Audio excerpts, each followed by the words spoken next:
don't talk anymore. We don't talk anymore. We don't talk anymore like we used to do. We don't laugh anymore. What was all of it for? Ooh, we don't talk anymore like we used to do. I just heard you found the one you've been looking for. I wish I would have known. 자, 안녕하세요. 여러분 반갑습니다. 자, 여러분의 경제 캡틴 문병일입니다. 자, 2020 수능 특강, 자, 문병일의 경제, 자, 오리엔테이션에 오신 걸 저 환영하고요. 자, 일단 선생님 오리엔테이션 본격적으로 좀 들어가기 전에 일단 여러분들이 가장 궁금해하고 지금쯤 가장 고민하고 있을 주제에 대해서 좀 몇 가지만 좀 정리하고 가도록 할게요. 바로 그게 뭐냐면, 자, 수능 경제 선택, 자, 그 오해와 진실입니다. 자, 선생님이 여러분들한테 한 3가지 정도로 일단 여러분들 그 수능 EBS 수능 게시판과 선생님 카페에서 제일 많이 지금쯤 가장 많이 질문한 그 내용 3가지에 대해서 과연 여러분이 어떤 오해와 편견을 갖고 있고 그렇다면 진실이 무엇인지 3가지 주제로 정리해 드리도록 하겠습니다. 자, 첫 번째는 뭐냐면요. 자, 1번. 자, 수능 경제는 상위권만 선택하지 않나요? 자, 과연 수능 경제는 상위권만 선택할까요? 자, 이런 질문이 가장 많아요. 그러면서 일단 수능 경제를 너무너무 좋아하고 내신 때도 배웠고 선택하고 싶지만 상위권만 선택하다 보니까 좀 불리하지 않을까요? 라고 질문하는 학생들이 많습니다. 그리고 실제 수능 경제 선택에 대해서 되게 주저하는데 선생님이 수없이 여태까지 매년 치러지고 평가한 수능들의 그 객관적인 데이터를 봐도요. 수능에서 경제를 상위권만 선택한다는 어떠한 객관적 데이터가 없습니다. 그러면 만약에 수능에서 경제를 상위권만 선택한다면 예를 들어 이런 거죠. 1등급의 비율이 또는 만점의 비율이 또는 20% 또는 30%까지 나와야 됩니다. 자, 그렇지가 않다는 거고요. 실제로 이거는 어떤 편견이 있었냐면 과거 한 2010년, 11년, 12년 이때까지는 좀 우리가 좀 특수 목적고라고 하는 학교에서 실제로 경제를 많이 선택하다 보니까 상대적으로 그렇게 보였던 겁니다. 하지만 그때 2012년까지만 해도 13년까지만 해도요. 수능 경제 선택자 수가 9만 명이었죠. 그러니까 그러다 보니까 좀 상위권이 많아 보였던 거지 절대 상위권만 수능 경제를 선택하기 때문에 불리하다. 이건 절대 편견이라는 것 좀 말씀을 드릴게요. 그래서 선택자 수에 있어서 상위권만 집중되어 포진되어 있지 않다는 거 말씀드리고요. 그럼 두 번째는 뭐냐면 이건 선생님 좀 답답한 겁니다. 여러분이 제일 많이 또 질문하시는 게 두 번째는 이 질문입니다. 경제는 선택자 수가 적어서 등급 따기가 어렵지 않나요? 자, 우리가 일반적으로 선택자 수가 가장 많다고 하는 과목은 생활과 윤리와 그다음에 사회문화죠. 보통 15만 명 내외에서 선택이 되고요. 경제는 안타깝게도 수가 제일 적어요. 수가 제일 적어서 한 7,000명 정도에서 결정이 됩니다. 자, 그렇다면 일단 수가 적은 이유는 뭘까요? 일단 뭐 여러 가지 이유가 있겠지만 과거에 한 2013년까지 사회탐구를 4과목 선택할 때는 그때 선생님이 강의할 때는 선택자 수가 한 9만 명까지 나왔지만 사회탐구 과목을 2과목만 선택하다 보니까 아무래도 학생들이 좀 이건 당연한 거죠. 좀 내가 점수가 더 잘 나올 수 있고 등급 따기 좀 쉽다고 생각하는 과목들을 선택하면서 경제에 대한 선택자 수가 좀 많이 적어졌어요. 자, 그런데 좀 아이러니한 게 뭐냐면 여러분 생각해 보세요.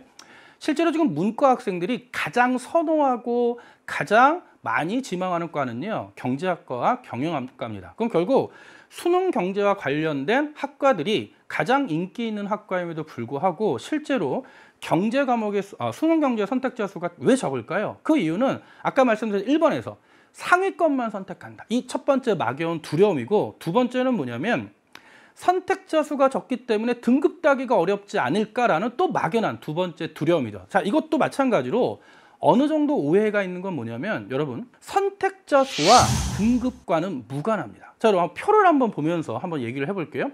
일단 실제로 선생님이 경제 과목과 생활과 윤리, 사회문화 한번 비교해 봤어요. 자, 1등급 분포를 먼저 4등급까지만 한번 나눠봤는데 자, 생활과 윤리는 1등급 만점이 1등급이고요. 자, 2등급은 1개 틀렸죠. 47점. 그 3등급은 45점. 그 얘기는 2점, 3점짜리 2개 틀리면 4등급까지 떨어질 수 있다는 거죠. 그리고 표점 분포는 63, 61, 59, 55 이 정도 나옵니다. 자, 사회문화도 좀 유사하게 나오죠. 사회문화 47, 그 다음에 46, 43, 그 다음에 뭐 30점대 중반대까지 떨어집니다. 자, 이에 반해서 경제를 한번 볼까요? 자, 경제 1등급은 47이죠. 자, 2019년 수능 결과입니다. 그 다음에 2등급은 44, 그 다음에 3등급은 37, 4등급은 27. 자, 보세요.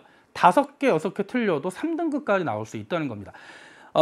일단 선택자 수가 대부분 최상위권만 몰려있다면 이런 등급 분포가 나올 수가 없다는 거고요. 실제 선생님이 현장에서 가르쳐봐도요. 실제 경제를 선택하는 학생들은 두 가지예요. 경제학과 경영학과를 지망하는 학생들도 있고, 두 번째, 나는 경제가 너무 좋다. 내신 공부를 해봤던 경제가 너무 좋다. 이런 학생들도 있고, 세 번째는 뭐냐면 언어와 비문학에서, 그렇죠? 그리고 논술에서 경제 관련 제시문들이 많이 나오다 보니까 이왕이면 사탐 선택 과목을 통해서 언어 그리고 논술까지도 대비하겠다. 이런 유형의 세 부류의 학생들이 대부분이다. 따라서 선택자 수가 많다고 등급 따기가 쉬운 건 절대 아니고 반대로 그렇다면 선택자 수가 적다고 등급 따기가 어려운 건 아니죠. 일단 여러분들이 지금 과목 선택할 때 있어서 여러분들이 선생님이 지금 경제에 집중해서 얘기를 하다 보니까 일단 여러분들이 착각하는 건 뭐냐면 공부하기 쉬운 과목은 있어도 등급 따기가 쉬운 과목은 절대 없습니다. 인원수가 선택자 수가 많다 보면요 무조건 평가원에서는 등급을 나눠야 되기 때문에 어쩔 수 없이 고난도의 변별력 있는 문항들을 계속 개발하고 출제할 수밖에 없다는 거죠. 결국 공부하기 쉬운 과목은 있어도 등급과는 무관하다. 결국 성적이 잘 나오는 과목은 없다는 거. 결국 중요한 건 뭐냐면 일반적으로 불안하다면 남들이 가장 많이 하는 과목을 하나 선택하는 건 당연한 거고요. 그리고 두 번째는 나머지를 고려해 보는 거예요. 두 과목을 선택하니까 내가 좋아하는 과목 또는 방금 선생님이 말했던 것처럼 논술과 비문학 등에서 나에게 도움을 줄 수 있는 과목 이런 것들을 선택해서 두 과목의 포트폴리오를 짜는 게 가장 바람직하다 이렇게 말씀드리고요. 자, 그리고 세 번째 마지막 가장 많은 질문 수특, 수완, 기출만으로 만점 받을 수 있나요? 자, 감히 말씀드립니다. 가능합니다. 물론 여러분들이 이런 불안감을 가질 거예요. 시중에 보면 특히 요새 그 최근에 트렌드가 봉투 모의고사잖아요. 그래서 뭐 사회문화, 생활과윤리, 뭐 지리 같은 과목들은 봉투 모의고사 많이 나오다 보니까 좀 다양한 문제를 풀 수 있어요. 그래서 좀 도움이 더 많이 되지만 그 외의 과목들은 좀 선택자 수가 적다 보니까 그런 모의고사를 비롯한 좀 다양한 문제를 풀 수가 없죠. 그러다 보니까 기본적으로 좀 집중할 수 있는 건 수특수완, 연계교재 그리고 기출인데 선생님이 좀 답답해서 말씀드리는 건 여러분들이 좀 마음이 급하고 그러다 보면 자꾸 이제 문제 풀이에만 치중하게 됩니다. 그러면 이제 더 많은 문제를 풀어보고 싶다. 그러면 이제 양치기를 하게 되는데 여러분 특히 연계 교재 있죠. 수특수완 그리고 기출 문제는요. 푸는 게 아니라 분석하는 거예요. 결국 모든 시험 문제들은 특히 수능 문제들은 기본적으로 기출 유형을 기반으로 해서 여러분들이 열심히 개념을 공부하고 기출을 분석하셨다면 45점까지는 여러분한테 줍니다. 그리고 한 문제 또는 두 문제는 기존의 기출 또는 변형 또는 수특 문제들을 변형해서 새로운 유형의 문제를 통해서 등급을 나누기 위한 변별력 문제예요. 그래서 문제를 푸는 데 집중하시는 게 아닙니다. 특히 정답률이 60% 아래 문제들이 있죠. 그리고 수특수완 기출, 그리고 수특수완 고난도 문제들은 문제 유형을 해석하고요. 그 다음에 문제 풀이 과정을 분석하면서 접근해야 되지 단지 문제를 많이 풀었다? 이건 절대 도움이 안 돼요. 결론은 뭐냐면 수특, 수완, 기출 분석만으로도 충분히 만점이 가능하다는 거고 특히 경제 과목에서 여러분들이 너무너무 불안해하다 보니까 그래서 선생님이 작년부터 지금 봉투 모의고사 형식이었던 모의고사 문제들을 많이 만들어서 여러분들한테 제공을 하고 있으니까 그거는 하반기 때 충분히 여러분들이 많은 문제를 풀어볼 수 있을 겁니다. 그래서 그러한 염려는 버려두시고 지금은 뭐에 집중하시는 겁니까? 선생님이 이제 좀 이따가 본격적인 수능 특강 학습법을 말씀드릴 텐데 기본적 개념 그리고 연계 교재에 집중하시면서 기출 공부하시는 거예요. 아셨죠? 자, 이 정도로 여러분들에게 수능 경제 선택, 오해와 진실에 대해 말씀드렸고요. 자, 그렇다면 우리 진짜 수능 특강을 어떻게 공부해야 될까요? 그러면 잠시 후에 다시 한번 얘기 나누도록 하죠. Just heard you found the one you've been looking for.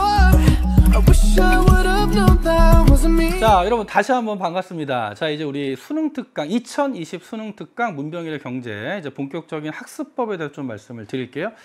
자, 여러분 일단 우리 교재를 이제 여러분 좀 보셨으면 아시겠지만 소크라테스인가요? 선생님이 뭐 잘 몰라서 이제 소크라테스 외에는 좀 그리스의 철학자는 잘 모르는데 지금 느낌이 소크라테스 같죠? 너 자신을 알라 뭐 이런 말입니다. 자, 중요합니다. 자기 자신 아는 게 중요한데 일단 수능 특강 학습법과 관련돼서는 일단 선생님이 좀 세 가지를 좀 강조드리고 싶어요. 그래서 앞으로 강의 진행 방향과 그리고 같은 학습법을 한번 묶어서 한번 여러분들한테 설명드리도록 할게요. 자, 화면 한번 넘겨봅니다. 자, 올해 2020 수능 대비 수능 특강 문병일의 경제, 자, 수능 특강 학습법 강의 방향은 세 가지입니다. 자, 일단 강의는요, 수능 개념과 다르게 철저히 연계 교재 중심입니다. 자, 우리는 연계를 대비해서 우리가 이제 그 공부를 할 수밖에 없기 때문에 선생님이 수능 개념은 방대한 모든 개념 내용들을 문제풀이보다는 개념 내용들에 초점을 맞춰가지고요. 아주 자세하게 최대한 설명을 드렸고요. 하지만 수능 특강은 연계가 목표이기 때문에 일단 기본적으로 개념 부분이 있죠. 여러분 수능 특강 보면 단원별로 개념 파트, 문제 파트가 있는데 최대한 개념 파트를 여러분들이 복습하시기 쉽도록 뭐 밑줄 긋는 정도까지 되도록 그래서 자세하게 좀 설명을 드릴 거고요. 단 이거는 수능 개념이라는 기본 개념 강의가 바탕이 된 상태에서 복습하는 과정이라고 보셔야 돼요. 아시겠죠? 여러분 교재를 여러분이 수능 개념과 수능 특강을 비교해 보셔도 수능 특강의 개념 부분은 되게 압축적입니다. 그래서 좀 압축된 내용으로 정리하다 보니까 솔직히 혼자서 독학으로 수능 특강을 통해 개념을 공부한다는 건 좀 불가능해요. 결국 수능 개념 기반 그리고 이론 정리, 개념 정리하시고 수능 특강에서는 철저하게 연결제 중심으로 기본 개념 내용 다시 한번 훑어보는 거고 그 내용을 바탕으로 이제 단원별 문제풀이에 집중할 겁니다. 아셨죠? 자, 그리고 그게 되는 학생들은요, 이제 좀 우리가 사회탐구는 좀 꾸준히 공부를 하셔야 돼요. 여러분들 중에 가장 많이 실수하고 특히 다시 도전하는 N수생들보다 고3 학생들이 실제 현장에서 수능날 사회탐구 점수가 많이 안 나와요. 점수가 많이 안 나옵니다. 그런 이유가 가장 큰 이유가 뭐냐면 사회탐구 공부를 자꾸 미루게 돼요. 왜? 일단 국영수가 급하니까. 그러다 보니까 자꾸 일단 겨울방학 때는 뭐 열심히 공부했다가 하더라도 자꾸 이제 국영수 점수가 좀 들쑥날쑥하고 흔들리면 미루다 보면 결국 뒤늦게 여름방학 또는 심지어 9월 때도 9월에 가서나 좀 준비한 학생들이 많고요. 특히 수시 전형에 좀 집중한 학생들 중에는 두 과목 중에 한 과목에만 올인한 학생들도 많습니다. 그런데 뒤늦게 공부해서 예를 들어 7월 달에 공부할 때 7월 달부터 사회탐구를 시작한다? 아마 지금 이 오리엔테이션을 7월 또는 9월에 듣는 학생들도 있을 거예요. 좀 뜨끔할 겁니다. 하지만 그런 학생들이 7월, 9월 달에 사회탐구만 공부한다면 성적이 나올 수도 있겠지만 아니잖아요. 국영수와 병행하면서 뒤늦게 사회탐구를 시작하다 보니까 실제 선생님은 현장에서 주로 이제 다시 도전하는 재수생 이상의 친구들을 주로 가리키는데 좀 충격적인 내용들이 뭐냐면 국영수 등급은 합이 4, 5 이런 학생이 많아요. 3도 있고요. 1, 1, 1 또는 1, 2, 2 이렇게 해서 합이 3에서 5 사이인데 사탐 등급은 대부분 3에서 5 사이입니다. 사탐 등급. 그만큼 사회탐구에서 실패한다는 거죠. 그 이유는 꾸준히 공부를 안 해서예요. 급하게 공부해서 뒤늦게 문제풀이에 집중해서는 실제 수능에서 좋은 성적이 나올 수 없습니다. 그래서 가급적이면 일주일이란 7일의 시간을 적절하게 배분해서 사회탐구를 좀 최소화하더라도 꾸준히 공부하는 게 중요하고 그래서 겨울방학 때 그래서 12월, 1월, 2월 때 수능 개념을 정확하게 완강한 학생들은 수능 특강하면서 어차피 수능 특강의 문제수가 그렇게 많지가 않잖아요. 따라서 수능 특강 연계교재 공부하시면서 단원별 기출과 병행하는 게 좋습니다. 단 기출 문제들도 보면 정답률이 나와 있잖아요. 그렇다면 그 정답률이 예를 들어 80% 이상 이거는 뭐 그렇다고 뭐 등한시하라는 게 아니고요. 정확하게 푸는 데 치중하시면 되지만 정답률이 60% 아래로 떨어지는 문제들은 단지 풀고 맞았다 틀렸다에 집중하시면 안 됩니다. 끝까지 푸시고 그다음에 뭐 하셔야 되냐면 분석하셔야 돼요. 여러분이 문제 풀 때 선생님이 지금 2번과 3번을 같이 한번 갈게요. 그러면 이제 3번으로 바로 일단 기출과 병행하자. 그리고 3번과 갑자기 연결되는 갑자기 3번을 말씀드리면 연계교재 문제는 풀이가 아닌 분석이라는 말씀을 다시 한번 드리고 싶어요. 마찬가지로 기출문제도 마찬가지고요. 여러분이 연계교재 문제들 풀어보시면 기본 문제들 중에는 좀 난이도가 높은 문제도 있어요. 하지만 기본 문제가 다 쉬운 문제가 아니고요. 실전 문제라고 다 어려운 문제가 아닙니다.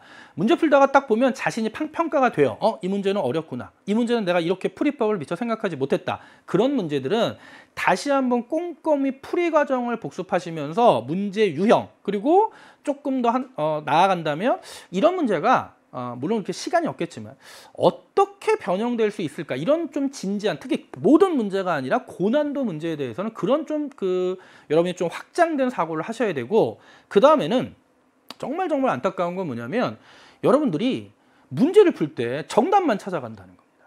예를 들어 이런 거죠. 3번 문제 풉니다. 옳은 것은 1번 틀려요. 2번 맞네? 그럼 끝! 3, 4, 5번 안 보고 바로 넘어가는 겁니다. 그거는 시험장에 가서 실제 시간이 부족할 때 하는 거지 여러분이 과정 중에서는 가장 잘못된 학습 방법이에요. 왜? 선택지라는 것들은 결국 문제는 이번에는 옳은 것이 나왔다면 다음번에는 옳지 않은 것도 나올 수 있기 때문에 모든 선택지가 왜 옳은지 틀린지를 다 분석해야 되는데 일단 여러분은 맞고 틀린 데만 치중하고 맞으면 기분 좋고 틀리면 이건 절대 잘못된 태도입니다. 공부는 미련할 정도로 과정이 중요한 거예요. 과정이 정확히 좀 시간이 걸리더라도 과정이 정확하게 쓰면 그 다음에 성적은 따라서 나오는 거지, 과정이 정확하지 않고 그 험난한 그 힘든 과정을 이겨내지 못하고 단순하게 나는 빨리 속성으로 점수를 따겠다, 그런 건 절대 이루어질 수 없다는 거. 다시 한번 강조드릴게요. 그래서 수능 특강의 강의 방향 학습법은 1번 철저히 연결 중심할 거고요. 여러분들은 그 강의 따라오면서 좀 가급적이면 가장 좋은 방법은 기출과 병행하시는 거. 근데 내가 지금은 좀 기출과 병행하기 어렵다, 그런 분들은 어쩔 수 없어요. 그때는 수능 완성할 때 병행하셔도 됩니다. 하지만 선생님이 지금 좀 약간 여유 있는 친구들은 기출과 병행을 권해드리고, 마지막 연계 문제건 기출 문제건 문제는 풀이가 아니라 분석이라는 겁니다. 그렇게 해서 그런 분석하는 과정들이 쌓이면 그 과정을 통해서 뭐가 이루어지는 거냐면 응용력이 생기는 거고요. 실제 시험장에서 고난도, 새로운 유형의 문제가 나와도 당황하지 않고 풀 수 있는 거. 그래서 일단 세 가지 좀 여러분들 좀 꼭 당부드리고, 자, 그렇다면 좀 간단하게 진짜 강의 구성을 봅니다. 여러분, 강의는요 총 40강으로 구성되어 있어서 일단 여러분 그 메인 페이지 선생님 메인 페이지 들어가면 수능 특강에서 이 강의 목차가 쭉 뜨니까 일단 포맷은 이겁니다. 일단 1강, 2강만 보시고 나머지는 다 반복되는 거니까 1강에 보면 1단원 경제생활 되어 있고요. 2강은 1단원 경제생활, 2강은 1단원 문제풀이죠. 1강은 수능 특강의 개념 부분을 선생님이 자세하게 쫙 훑으면서 정리해 드릴 거고요. 그 다음에 2강에서는 1단원과 관련된 문제들을 집중적으로 풀 겁니다. 물론 강의가 좀 중요한 단원도 있죠. 예를 들어 수요 공급 단원이 있죠. 11강에서는 6단원 수요 공급과 가격 결정 다루고 문제풀이는 좀 난이도가 높고 중요하기 때문에 2강에 걸쳐서 문제풀이가 이루어집니다. 이런 식으로 문제풀이가 이루어질 거고요. 쭉 진행되다가 마지막에 좀 특이하게 는 게 뭐냐면 39강과 40강 문제는요.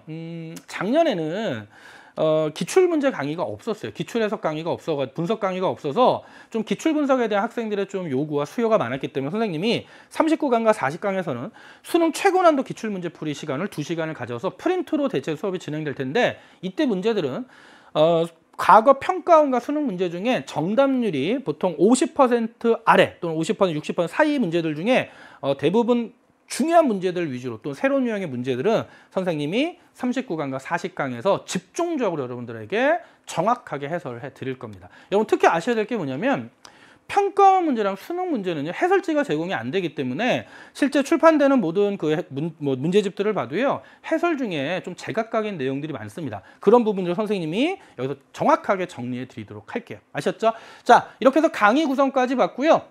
자, 선생님 여러분들한테 약속할 수 있는 거. 자, 2020 수능 특강 문병일의 경제. 자, 여러분의 수능 만점의 길잡이가 되겠습니다. 걱정 마시고요. 따라오시면 자, 대한민국 국가대표 문병일의 수능 특강 경제, 여러분 수능 만점 길잡이가 돼서 여러분 그 수능 그날까지 여러분 항상 선생님 여러분 응원하고 같이 하겠습니다. 자, 그럼 우리 본격적인 1강에서 만나도록 하죠. 자, 2020 수능 특강 문병일의 경제 1강에서 만나도록 하죠. 여러분 항상 응원합니다.